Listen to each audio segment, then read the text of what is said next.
Evroş imela nivîsîngehê Parlamenê Iraqê ne pêştê jî dawakariman zor car bu Parlamenê Herêmê Kurdistanê şiman kir bo Parlamenê Iraqê şiman kiriye bo wê hinek hevalanî parlamenterên êsta fraksiyonê ser bi Parlamenê Iraq jî daxwazman kiriye çapêkevtin bikî hinekî wezî kem pêjî legel wan jî tewatoyî bikîn. Kêşey gemaro carên dikê zor car me li ragihandin dema gotiye heta êsta hiç giriftekê hiç sedemekê ke weke qanûnî weke îdarî weke yasayî li ser xelkî kem pêdanîn niye ew car caran ştî bê bingeştî nerast li laya hinek kesa ve tê gotin ew ne ştekê niye ştekî rastî bi rastî me got serdanî me bi taybet bu em wez'eye yani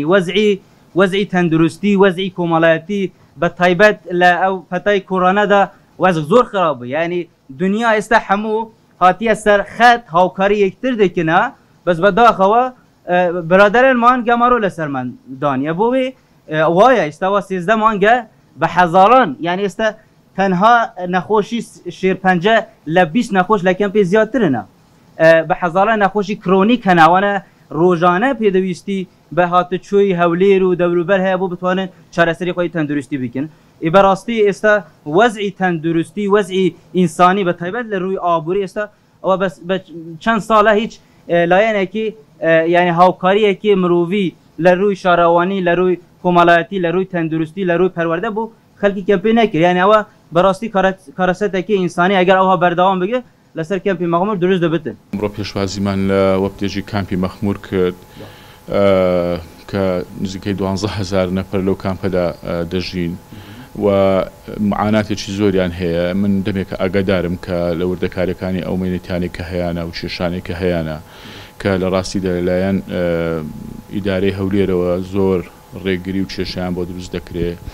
و من بۆ خۆم هەمیشە پشتیوانیان بووم و بە مەسەلەیەکی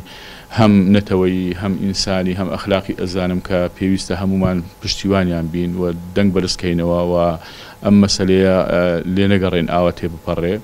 لە ئاستی عراقیشدا هەم کارمان لەسەر کردووە کە هەم لەگەڵ UN هەم لەگەڵ وەزارەتی کۆچ کۆچبەران لەگەڵ وەزارەتی ناوخۆ لەگەڵ هەموو وەزارەتە پەیوەنددارانەی کە لە عێراقدا هەن کارمان لەسەر ئەوە کردووە کە لە ڕاستیدا هەم لە ڕووی دابینکردنی خۆراک و هەم لە ڕووی ئەمنیەت و هەم لە ڕووی ڕێگری نەکردن لەوەی کە بتوانن بستنە دەرەوەی کامپەکە و کاروباری خۆیان بەڕێ بکەن و کاسبی خۆیان بکەن لە ڕووی تەندروستی هاوکاریکردنیان لە هەموو ڕێکەوە ئێمە هەوڵمان داوە کە پشتیوانیان بکرێ و